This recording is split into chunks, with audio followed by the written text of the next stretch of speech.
하나님의 은혜 가운데 인생이 항상 잘 될 수도 없고 항상 안 될 수도 없는 이러한 오묘한 섭리로 우리를 인도하신 줄을 믿습니다. 일이 잘 된다고 교만할 것도 없고 일이 안 된다고 한숨 쉴 것도 없음은 하나님께서 필요 적절하게 우리에게 허락하시고 인도하신 줄을 믿습니다. 언제나 우리 하나님 인도하신 하나님께 감사하며 찬송하며 우리의 마지막 호흡이 닿는 날까지 주님의 영광을 나타낼 수 있는 복된 인생들로 인도하여 주옵소서. 예배를 통해서 다시 한번 깨우침을 얻고 하나님께 한 발자국이라도 더 가까이 갈 수 있는 복되고 귀한 예배로 인도하여 주옵소서. 이 모든 말씀 예수님의 이름으로 기도하옵나이다. 아멘. 지지난번에 제가 사랑에 대해서 얘기를 했어요. 그런 다음에 믿음에 대해서 얘기를 하고 오늘은 이제 소망에 대해서 제가 말씀을 좀 드리려고 합니다. 사랑에 대해서 제가 다시 한번 좀 말씀을 드려보면 사랑은 바로 예수님이라고 말씀을 드렸는데 사랑에 대한 표현이 15가지로 나와 있죠. 사랑은 오래 참고 온유하고 이것 두 가지는 자기 개인 간의 관계, 타인 간의 관계는 6개로 말씀을 드렸어요. 투기하지 아니하고 자랑하지 아니하고 교만하지 아니하고 무례연치 아니하고 자기 유익을 구하지 아니하고 성내지 아니하는 이 6가지가 꼭 순서로 되어 있습니다. 남이 잘 되는 거 보면 투기하기 쉽잖아요. 투기하게 되는 사람들은 보통 자기가 자랑할 것이 있으면 굉장히 아무튼 입에 거품을 물고 자랑한다는 것. 이런 사람들은 보통 교만합니다. 교만하니까 무례하게 행동을 해서 남을 아프게 하죠. 그리고 이런 사람들은 자기 유익만을 구하고 그리고 자기 뜻대로 안 되게 되면 승질을 내는 이러한 6가지가 타인 간의 관계 속에서 있는 것이니 이 6가지를 조심해야 될 것이다 라고 사랑에 대해서 말하고 있습니다.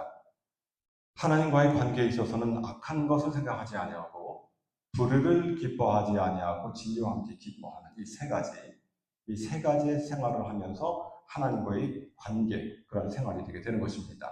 그러고 나서 다시 한번 사랑에 대해서 얘기하기를 사랑은 모든 것을 참고 자기 간의 관계, 하나님과의 관계에서 사랑은 모든 것을 바라고 믿고 바라고 사랑은 모든 것을 견디는 이것이 바로 사랑의 15가지라고 바로 주님에 대한 얘기라고 말씀을 드렸어요. 그러고 나서 제가 말씀을 드리기는 그럼 믿음은 무엇이냐? 믿음은 나의 소원의 성취를 위함이 아니요 하나님께서 나를 향한 소원이 무엇인가를 말씀과 기도를 통해서 정확히 알게 되게 될 때 그것을 이루는 것이 바로 믿음이라고 말씀을 드렸어요. 예수님께서 겟세마네에서 기도하시게 될 때 내 뜻대로 마옵시고 아버지의 뜻대로 되기를 원합니다. 이렇게 기도를 마쳤다는 것은 믿음이라는 것은 나의 소원을 하나님 아버지께 관철하려고 철야기도 금식기도 하는 그것이 아니라 기도를 통하여 골방의 기도, 하나님의 말씀을 통해서 도대체 하나님께서 나를 향한 뜻이 무엇인가? 이것을 정확하게 알고 믿음으로 나가는 것이 바로 믿음이라고 말씀을 드렸습니다. 그러면 오늘은 원래 소망은 무엇인가? 라는 그 말씀 제목을 하려고 했는데 제목을 좀 이렇게 좀 재미나게 제가 양지가 음지되고 음지가 양지된다. 우리가 잘 아는 어떤 속담 이런 걸 제가 한번 해봤습니다. 또 다른 속담을 하나 또 들라고 한다면 쥐구멍에도 벼들 날이 있다. 그러니까 너무나 실망하지 말고 하나님을 잘 믿게 되게 되면 우리가 힘들고 어렵고 괴로운 음지 같은 이러한 모습이 있다 할지라도 결국은 하나님의 은혜 가운데 우리의 모든 것을 바꿔서 양지로 만들어 줄 것이니 우리가 그 하나님을 소망 삼고 살아야 되겠습니다. 라는 그러한 메시지가 되게 되겠습니다. 이 양지가 음지가 되고 음지가 양지가 된다는 것은 인간계, 자연계, 영계의 두루 통하는 말씀이에요. 지금 벌써 2024년도도 9월의 마지막 주를 맞이했습니다. 봄, 여름이 지나 가을에 들어섰고 머지않아 겨울이 오게 될 거예요. 이 사계절도 우리가 살펴보게 되면 봄과 여름은 양지와 같은 따뜻한 계절이죠. 하지만 가을과 겨울은 음지가 되어져 가는 어두운, 추운 이러한 시기가 바로 이 사계절 안에도 있는 것입니다. 뿐만이 아니라 우리가 하루를 살펴봐도 아침과 점심, 이때는 양지의 시간이요. 저녁을 지나 한밤중, 깜깜한 밤중은 음지가 되어지게 되는 그러한 시간이라 할 것입니다. 이러한 어떤 자연계적인 것뿐만이 아니라 우리 인간계, 인생을 살펴봐도 우리가 어렸을 때 그 소년기가 있고 또 청년기가 있고 장년기가 있고 노년기가 있어요. 어린 소년 때, 청년 때는 아무래도 양지와 같은 그러한 때요. 장년과 노년은 음지와 같은 때를 할 것입니다. 점점 우리의 육신이 쇠약해져 가고 기억력도 쇠해가는 이러한 음지의 시간이 바로 장년과 노년에게 있게 되는 것입니다. 하지만 이런 모든 것들이 봄, 여름, 가을, 겨울 지나 다시 봄이 오고 아침, 점심, 저녁 한 깜깜한 밤중을 지나 그 다음날 다시 아침이 오듯이 이런 모든 것들이 영원적으로 반복된다는 것은 우리의 인생도 소년의 때가 있고 청년의 때가 있고 장년의 때가 있고 노년의 때가 있어서 노년에 힘들고 쓸쓸하고 괴로운 그러한 가운데 인생을 마치들지라도 그 인생이 바로 끝나는 것이 아니라 그 다음에는 뭐가 있습니까? 부활의 생명이 있음으로 말미암아 영원한 양지의 시간이 우리에게 온다라는 것을 성경이 우리에게 알려주고 있는 것입니다. 그런 이런 모든 것들은 역사적으로 우리가 살펴보게 되면 지금 우리가 살고 있는 이 역사는 어느 시대인 것인가? 아무래도 가을과 겨울에 속해 있는 이러한 역사 시간이라는 것은 아무도 부인할 수가 없습니다. 주님께서 오신 지도 벌써 2000년이 지났어요. 주님께서 말씀하시기를 내가 한 이 천국 복음이 온 세상에 다 증거가 된 다음에 주님께서 다시 오신다고 하셨으니 이 복음이 온 세상에 상당 부분 많이 증거된 이러한 때 우리는 진실로 가을, 겨울을 역사적으로 살아가고 있는 것입니다. 언젠가 주님께서 오셔서 모든 것을 다 정리하시고 이 양지와 음지가 계속적으로 반복되었지만 결국은 모든 인생을, 모든 역사를 정리하시고 영원한 양지가 되는 천국이 있을 것인가? 아니면 영원한 음지가 되는 지옥이 있을 것인가? 이 두 길만이 우리들에게 있게 되게 되는 것입니다. 그러면 이러한 사실을 아는 야고보는 이거 보시면 야고보 1장 10절에 우리에게 권면하기를 낮은 형제는 자기의 높음을 자랑하고 부한 형제는 자기의 낮아짐을 자랑할지니 이는 풀의 꽃과 같이 지나갑니다. 낮아졌다고 너무나 슬퍼하고 낭망하지 말아라. 높아질 것이다. 부자가 되었다고 너무나 교만도 떨지 말아라. 낮아지게 된다. 우리 인생을 이처럼 풀의 꽃과 같이 지나가게 되는 것이다. 야고보는 이런 얘기를 우리에게 하고 있는 것입니다. 이처럼 다시 한번 말씀드리지만 자연계 뿐만이 아니라 인간계, 나아가 영계에 이러한 모든 양지가 음지되고 음지가 양지된다는 이러한 법칙이 적용되고 있는 것입니다. 우리가 인생을 살아가다 보면 항상 모든 일이 술술 잘 풀려서 잘 되기 원하지만 그러한 양지의 시간도 있을 수 있지만 인생의 수많은 날 돌이켜보게 되면 양지의 시간보다는 음지에 어둡고 괴롭고 답답하고 하는 일마다 안 되는 이러한 시간, 시기도 있었음을 우리는 다 경험했고 경험 또 중에 있는 분들도 지금 있을 수 있고 앞으로도 그런 일이 있을 수 있습니다. 하지만 하나님께서는 이러한 모든 것들을 섭리로서 일이 너무나 승승장구 잘 되게 되면 다 지옥 갈 터이니 하나님께서 우리의 인생 가운데 이런 어려움, 고난, 음지의 시간을 두심은 우리들의 영혼이 지옥에 빠져가지 않고 영원한 천국 양지로 인도하시려고 한다는 것을 욥기에 우리에게 알려주고 있는 것입니다. 그러므로 오늘 제가 성경 본문을 택하기를 마태복음 4장 12절에서 17절 중에서 중심 내용은 예수님께서 요한이 잡힘을 들으시고 나사렛을 떠나서 스불론과 납달리 지경 해변에 있는 가버나움에 가서 사셨어요. 예수님께서 이렇게 하신 이유는 마태복음 4장 14절에 보게 되면 이 이유는 선지자 이사야로 하신 말씀을 이루려 하심이라 일렀을 때 스불론 땅과 납달리 땅과 요단강 저편 해변길과 이방의 갈릴리여 흑암에 앉은 백성이 큰 빛을 보았고 사망의 땅과 그늘에 앉은 자들에게 빛이 비추었도다 하였느니라 라는 이 하나님의 말씀을 이루게 하려고 우리 예수님께서 의도적으로 스불론과 납달리 지경 이 갈릴리 지방에 가서 사시게 되었다 말하고 있습니다. 이 예언은 이사야가 예수님 오시기 전 700년 전에 살던 사람인데 이사야서 9장에 예언한 내용입니다. 이 성경 말씀을 응하게 하시려고 이 스불론과 납달리 지방에 가서 사시게 되었는데 이 스불론과 납달리라는 이 지명은 지명 이전에 요셉의 야곱의 12아들 중에 2명이죠. 스불론은 8번째 아들, 납달리는 6번째 아들이에요. 야곱에는 부인이 넷이 있었죠. 레아가 있고 레아의 몸종 비라가 있죠. 레아가 있고 그리고 라헬이 있고 라헬의 몸종이 비라죠. 그리고 레아의 몸종은 실바. 네. 근데 이 스불론은 레아의 8번째 아들이에요. 그러니까 출생적으로 야곱이 라헬만을 사랑했고 레아는 별로 사랑하지 않았어요. 덜 사랑을 받는 여인의 8번째 아들. 그러니까 이 야곱의 집안에서 별 존재감이 없는 거예요.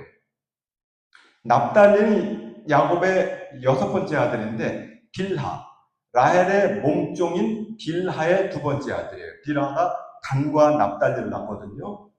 납달리. 그러니까 출생부터가 그 가정에서 좀 소외된 이러한 출생의 그러한 상황이 있었고 뿐만이 아니라 나중에 여호수아 때 이 사람들, 이 지파에게 땅을 분배하게 될 때에도 위치적으로 보게 되면 북방의 위치에 있어가지고 많은 외세의 침입을 받고 많은 어려움을 당하던 그런 지역입니다. 그래서 아수르 사람들이 침공을 해서 그네 사람들이 와서 살기도 하는 많이 섞여 있는 사마리아와 같은 그러한 위치가 스불론과 납달리, 옛날부터 천대를 받고 어려움이 많은 어두운 이런 곳이었단 말이에요. 근데 하필 이곳에서 예수님께서 복음을 시작하셨습니다. 예수님께서 태어나시게 될 때는 어떻게 태어났어요? 베들레헴. 미가서 5장에 보게 되면 베들레헴 에브라다야, 네가 유대 고을 중에 작을지라도 네 가운데 한 목자가 태어나서 온 세상을 다스릴 것이다 말씀하셨어요. 그 유대 지방이라는 그런 수도 지방이지만서도 거기서도 아주 외진 곳에서 예수님께서 태어나셨습니다. 베들레헴에서 태어나신 곳도 예수님은 베들레헴에서 태어나시고 태어나 보니 그 부모도 찢어지게 가난한 마리아와 요셉 뿐만이 아니라 예수님은 그 집이 형편이 어렵고 힘들다 보니까 몸도 깡 아주 말라버렸어요. 이것을 이사야서 53장에는 말하기를 마른 땅에서 나온 줄기 같아서 고운 모양도 없고 풍채도 없은즉 우리가 흠모할 만한 아름다운 것이 없도다 하면서 예수님의 어떠한 그런 외적인 그런 모습까지도 이사야가 얘기하고 있는 것인데 너무나 가난한 집에 가난하게 태어났으니 먹을 것도 변변치 못하고 예수님의 삶은 그런 삶이었다 이 말입니다. 태어난 것도 그런 것이요. 태어나서 자란 형편도 그렇고 그런데 예수님께서 공생애를 시작하시게 될 때 얼마든지 어디 서울에 가서 유대 지방에 가가지고 예수님께서 공생애를 시작할 수 있었습니다만은 이 힘들고 어렵고 어두운 지방에 가셔서 복음 운동을 시작하셨다라고 한다는 것은 예수님께서 어떠한 삶을 사셨으며 어떠한 것을 추구하는지 우리에게 정확하게 알려주고 있는 것입니다. 예수님의 동생은 예수에 대해서 오해했기 때문에 요한복음 7장에 말합니다. 예수님께서 이름을 얻기 원하면 어디 서울에 가서 이름을 내야 될 것이지 이렇게 시골에서 뭐가 될 수 있겠는가 하면서 예수님의 동생들까지도 예수에 대해서 오해했습니다. 하지만 예수님이야말로 어두운 가운데 빛을 주러 오신 분이므로 당연히 이 어렵고 힘들고 괴로운 이 척박한 도시에서 복음을 시작한 것은 어찌 보면 지극히 당연한 얘기라 할 것입니다. 복음이 이 갈릴리, 이 스불론 납달리 지방에서 시작되었는데 나중에 예수님께서 부활하신 다음에 제자들한테 뭐라고 그러냐면 갈릴리에서 만나자 그랬어요. 마태복음 28장에 너희들 갈릴리에서 나를 만나러 와라. 그리고 요한복음 21장에서는 예수님께서 다시 한번 물고기를 못 잡고 있던 제자들에게 물고기까지 잡아주는 이러한 일이 요한복음 21장에 있었습니다. 이처럼 갈릴리 지방, 이처럼 스불론 납달리 지방이야말로 복음이 시작했던 그런 출발점이었다는 것을 성경이 우리에게 알려주고 있습니다. 근데 이 하나님의 역사라는 것이 창세 때부터 거슬러 올라간다고 한다면 창세기 1장에 보게 되면 주님께서 말씀하시기를 하나님께서 온 천지 만물을 창조하실 때 그 상황이 땅이 혼돈하고 공허하며 흑암이 깊음 위에 있고 하나님의 신은 수면에 운행하셨다 이런 얘기가 있어요. 그 당시 그 상황이 아주 혼돈하고 공허하고 어두운 왜 문장 표현을 이렇게 했을까? 하나님께서 온 천지 만물을 창조하시게 될 때 눈에 보이지 않는 것을 만드신 다음에 눈에 보이는 것을 만드셨죠. 눈에 보이지 않는 것을 만드는 가운데 하나님께서 천사를 만들었습니다. 근데 천사의 3분의 1이 타락을 하게 될 때 온 세상이 혼돈하고 공허하고 흑암이 깊음 위에 있는 이러한 것을 그걸 통해서 우리가 유추해서 알 수 있는 내용이 되게 되는 것입니다. 그럴 때 하나님께서 제일 처음에 창조를 시작하시게 될 때 빛이 있으라 하심에 빛이 있었고 그 빛이 하나님 보시기에 좋았더라 했습니다. 그 빛은 언제 만드셨어요? 주일날. 첫 번째 날이 주일날이죠. 주일날 그 빛을 만드셨습니다. 그 빛은 바로 진리의 빛이요. 그 빛은 바로 예수의 빛이라 이 말이에요. 그 예수께서 어디에 비추어요? 캄캄하고 어두운데 비추었다. 온 세상이 아주 암흑 가운데 있는 그러한 가운데 예수의 빛이 비추었다라는 것이 창세기 1장으로부터 하나님께서 우리에게 알려주고 있는 것입니다. 하지만 이 인생이 하나님께서 빛을 아무리 비추어도 계속적으로 타락을 하다 보니 노아 홍수 때 다 쓸어버리고 하나님께서 노아 때 다시 시작하셨고 시작하신 그 역사가 지금까지 이어져 가고 있지만 더욱더 타락의 더해짐으로 말미암아 지금은 역사의 어느 때보다도 더욱더 음지의 시간, 어두운 시간을 우리가 살아가고 있는 것인데 이때야말로 무슨 일이 일어나겠습니까?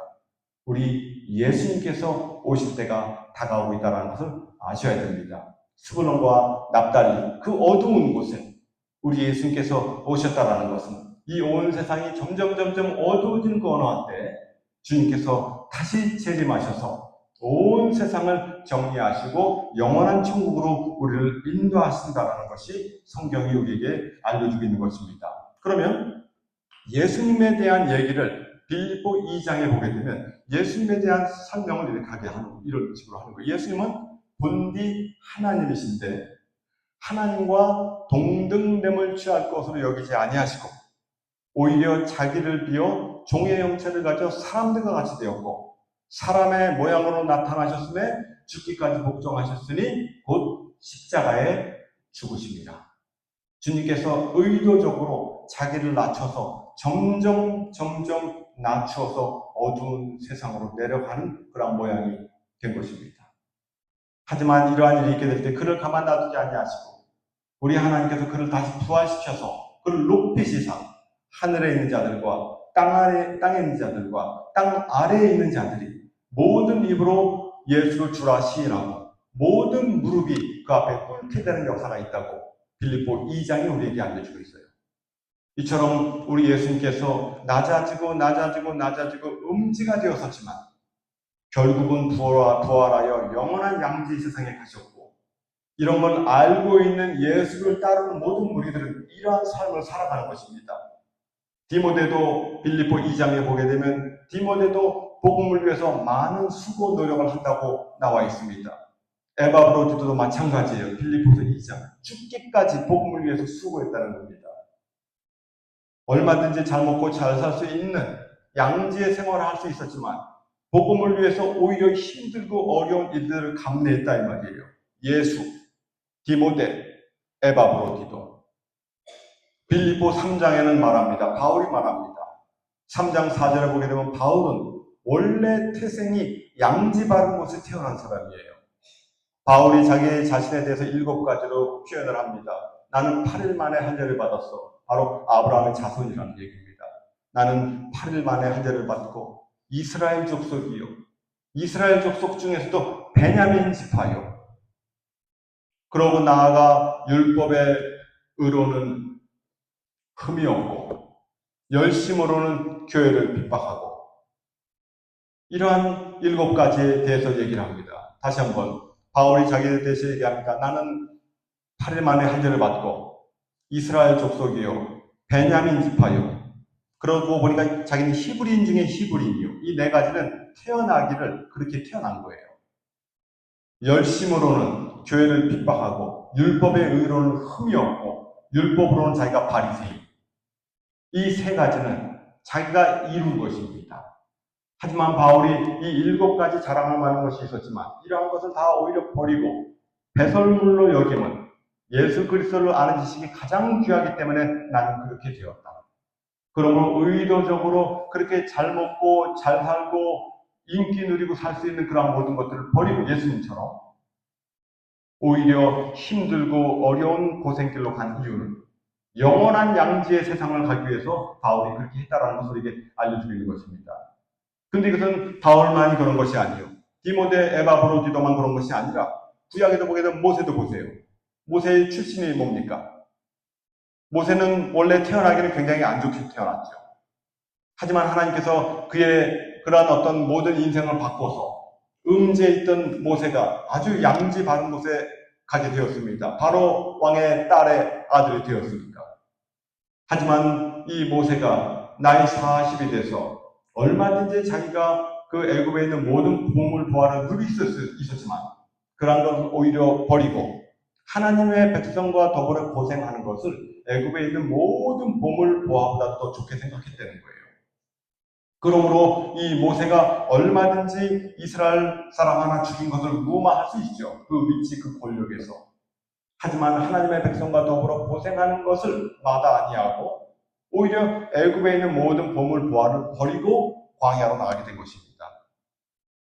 요셉도 살펴보게 되면 얼마나 힘들고 어려운 날이 많이 있었습니까?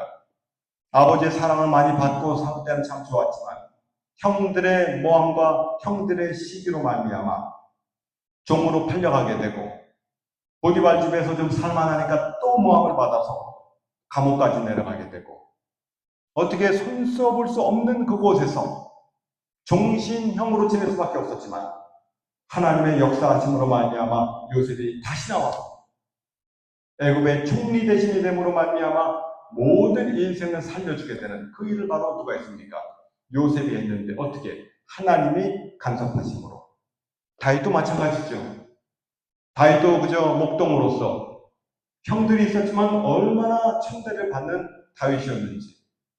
사울이 기름을 부으려고 이새의 아들을 찾아왔습니다. 그 이새가 딴 아들은 앞세우지만 이 다윗은 아들 취급도 잘 안 하는 거예요.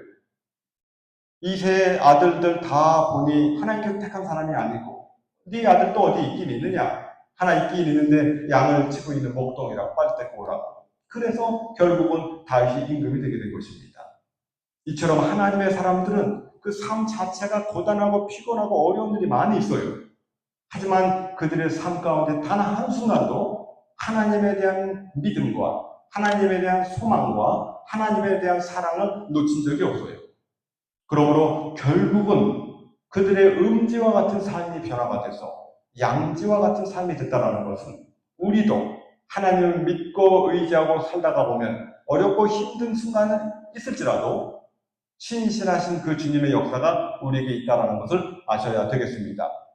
모든 인생은 양지가 되고 싶어요. 어떤 사람이 힘들고 어렵고 괴롭게 살기 원합니까? 다 잘 되기 원해요. 요새 말로 갑이 되기 원한단 말이에요. 갑. 요새 뭐 갑이 돼서 뭐 갑질 뭐 이런 거 많이 하잖아요. 정말 돈이 아주 많고 권력이 많고 명예도 많은 이런 것을 너무나 간절히 소원하는 것이 동서고금을 막론한 모든 인생의 소원이에요. 전도서 9장 3절은 말합니다. 모든 인생이 평생 미친 마음을 품고 살다가 죽으면 되는 거예요. 전도서 6장 10절은 말합니다. 헛된 생명의 날, 그림자처럼 보내는 일평생이 되는 거예요. 우리가 우리의 삶을 한번 돌이켜보세요. 우리가 얼마나 하나님을 위한 가치 있는 일을 하면서 살았는가. 오히려 미친 마음을 품고 그림자처럼 살아가고 있는 것은 아닌 것인가. 얼마나 인생이 덧없어요. 올해도 벌써 9월입니다. 9월 다 지났어요. 올해도 몇 개월 안 남았습니다. 우리의 인생이 여기 다들 70, 80 되셨는데 돌이켜보시면 긴 것 같아요? 짧은 것 같죠. 저도 55 지금 살아보니까 엊그제 같아요. 미국 온 지가 엊그제 같아요. 여기 앉아 계신 모든 분들 생각해 보세요. 20대가 엊그제 같죠? 엊그제 같단 말이에요. 인생이라는 것이 이렇게 금방금방 지나가고야 마는 것입니다. 엊그제 제가 가만히 앉아가지고 생각을 해봤어요. 문득 생각에 홍 목사님 돌아가시기 전 한 1년 전에 그 삶을 생각해 봤습니다. 그러면서 저의 앞으로 일도 생각을 해봤어요. 인생의 가장 중요한 때가 언제일 것인가? 하나님 앞에 가기 전 일주일이든 한 달이든 1년이든 그때가 아니겠는가? 이 온 세상 어떤 육신적으로 처지적 형편적으로는 가장 어떻게 안 좋은 데인지 모르겠지만 하나님을 만나기 바로 직전의 그 순간들이니 얼마나 그 시간이야말로 귀한 시간 아닐 것인가. 그러한 시간을 내가 어떻게 정말 잘 보내다가 하나님을 만날 것인가 이런 생각을 했어요. 여기 계신 분들 우리가 내일이 우리한테 보장되지 않습니다. 오늘 하루 이 순간 이 예배 시간 하나님 아버지 앞에 우리가 정성을 다해서 예배를 드리고 집에 가서 생활하게 될 때에도 항상 하나님을 생각하고 하나님을 마음하고 성경을 읽으며 기도하며 찬양하며 이것이 너무너무너무 즐거운 그러한 삶의 연속이 된다고 한다면 이것이야말로 복되고 복된 인생 아니겠는가 이 말입니다. 아무리 많은 금은 보화가 쌓여 있다고 한들 몸에 병이 나면 아무 소용없어요. 그런 분들 제가 많이 봅니다. 손님들 가운데. 돈이 몇백만 불 있어요. 나이가 90이 넘어가니까 먹고 싶은 것도 없어요. 놀러 다닐 수도 없어요. 그 많은 돈 하나 쓰지도 못하고 생명부지 딴 사람한테 주고 갔어요. 그런 경우 많아요. 우리가 하루하루 살면서 정말 양지가 음지되고 음지가 양지되는 수많은 일을 우리 경험하면서 여기까지 왔습니다. 우리가 영원한 천국이 되는 양지를 가야 될 터인데 어떻게 그 영원한 천국을 갈 것인가? 천국을 가려면 고난이 필수 과목이에요. 고난은 선택 과목이 아닙니다. 고난은 내가 있어도 되고 없어도 되는 게 아니에요. 고난은 원하든 원치 않든 이 세상에 태어난 이상 누구에게나 있어요. 하나님의 뜻대로 못 살아도 고난, 고생이 있습니다. 하나님의 뜻대로 살아도 고생, 고난은 역시 있어요. 우리의 인생은 고난을 위해서 태어났다라고 욥기 우리에게 말하고 있는 것입니다. 로마서 8장 18절에 말합니다. 현재의 고난은 장차 우리가 받을 영광과 비교할 수 없다. 사도행전 14장 22절에 바울이 말합니다. 돌로 맞아서 죽었다가 깨어나서 말합니다. 천국에 가려면 많은 환난을 통과해야 된다. 이스라엘 백성이 애굽에 있었으면 편했겠죠. 애굽에서 그 애굽 사람들의 말을 잘 듣고 고분고분하게 지내면, 그들이 주는 어떤 밥이나 먹고 놀면서 지내면 아주 잠깐의 양지의 생활을 할 수 있을 것입니다. 하지만 하나님께서 이스라엘 백성이 그렇게 살기를 원치 않죠. 결국은 수많은 환난과 고생이 와서 그들이 결국은 애굽에서 떠납니다. 어디로? 가나안으로. 그런데 가나안 가는 길이 쉬워요? 어려우니까 가다가 자꾸 이제 애굽 생각을 하는 겁니다. 애굽으로 돌아가자. 애굽에 있을 때는 우리가 잘 먹고 잘 살았는데 이게 웬 생고생이냐, 이런 거예요. 명심하시기 바랍니다. 천국 가는 길은 힘들고 어렵고 괴로운 길을 싸우면서 가는 길이라는 것을 아셔야 됩니다. 우리가 예수를 잘 믿는다고 모든 것이 탄탄대로가 아닙니다. 예수를 잘 믿으면 잘 믿을수록 더욱더 힘들고 어려운 괴로운 일이 있을 수밖에 없어요. 계시록 12장에 말합니다. 그 여인이, 해를 입고 달을 입은 그 여인이 용과의 그런 싸움과 어려움을 겪는 가운데 어디로 피하느냐? 광야로 피했는데 그 문장이 표현하기를 광야 자기 곳으로 피한다는 거예요. 광야가 자기 곳이에요. 광야는 어떤 곳입니까? 풀 한 폭이 없어요. 불뱀만 있어요. 자력으로 살 수 없는 곳이 바로 광야입니다. 우리 하나님의 자녀는 누구의 힘으로, 누구의 도움으로 삽니까? 하나님의 힘과 하나님의 도움으로 살아가는 것이 바로 하나님의 자녀입니다. 우리 앞에는 두 길이 있습니다. 영원한 양지가 있을 것이냐, 영원한 음지가 있을 것이냐. 이건 원치 않든 두 길 중에 한 곳에 우리는 가게 될 것입니다. 우리는 하나님의 은혜 가운데 이 세상에 태어나서 지금 저는 55년, 여기 계신 분들은 한 80여 년, 어떤 분은 70여 년 오셨습니다. 아무래도 살아가실 날 많지는 않으시겠죠. 하지만 우리 인간이라는 것이 어리석어 남이 죽는 건 않지만 내가 죽는 건 실감이 안 나요. 죽음이 바로 직전까지 왔는데도 불구하고 실감이 안 난다니까요. 그러므로 죽음이 남의 일이 아니라 내 일이라는 것, 이거를 하나님의 말씀을 읽으시며 기도하시면서 생각을 해서 정말 영원한 양지가 되는 천국을 소망 삼고 가시게 되기를 하나님의 이름으로 바라고 원하는 것입니다. 우리가 예수님께서 어디에 오셨어요? 스불론 땅, 납달리 땅, 이곳은 천대받고 멸시받는 곳입니다. 우리가 정말 이 세상에서 잘 먹고 잘 사는 그곳에 주님께서 오지 않아요. 힘들고 어렵고 괴로운데 하나님을 부르는 그때 예수님께서 거기에 오신단 말입니다. 예수님은 어제나 오늘이나 영원토록 동일하십니다. 언젠가 이 세상에 다시 오게 될 때에도 나는 부자야, 부요해서 부족한 것이 없어, 이런 곳은 안 갑니다. 우리 교회가 교단적으로 여러 가지 작고 좀 힘들고 어렵다고요? 천만에요. 우리 예수님은 과거에도 지금도 앞으로도 이런 곳에 오신다는 것을 아셔야 됩니다. 우리 예수님께서 태어나신 곳이 아주 베들레헴, 아주 형편없는 시골, 마국간, 태어나셔서도 그 힘들고 어려운 사람들과 교제하다가 그러고 돌아가셨어요. 그리고 부활 승천하시고 언젠가 오십니다. 누구한테?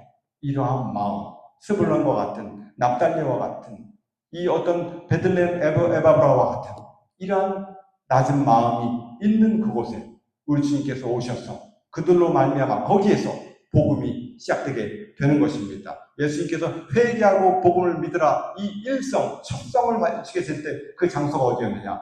스불론과 납달리, 갈릴리였다는 것. 우리가 이런 사람이 되게 되면 우리를 통해서 예수님께서 하셨던 것처럼 회개하고 복음을 믿으라, 때가 가깝다, 이러한 것을 우리도 하게 될 줄을 믿는 것입니다. 오늘 결론을 맺겠습니다. 우리 앞에 영원한 천국과 영원한 지옥이 있습니다.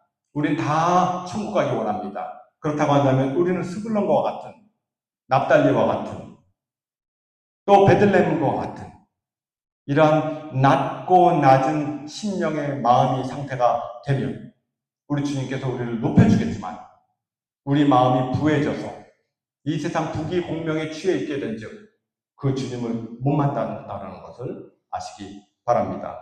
기도하고 마치겠습니다. 하나님의 은혜 가운데 스불론과 납달리 지경과 같은 이러한 천하고 미천한 곳에 우리 주님께서 오셔서 복음을 시작하셨다는 것은 우리의 마음이 심령이 이런 상태가 되어야지만 주님을 바로 모시고 바른 복음을 운동하게 된다는 것을 알려주신 것을 믿습니다. 우리 마음이 높아지지 않게 하시고 늘 낮은 데 처해서 낮은 데로 오시게 되는 그 주님을 만나서 우리의 남은 생애가 주님 위해서 쓰임을 받을 수 있는 복되고 복된 인생으로 인도하여 주옵소서. 이 모든 말씀 예수님의 이름으로 기도하옵나이다. 아멘.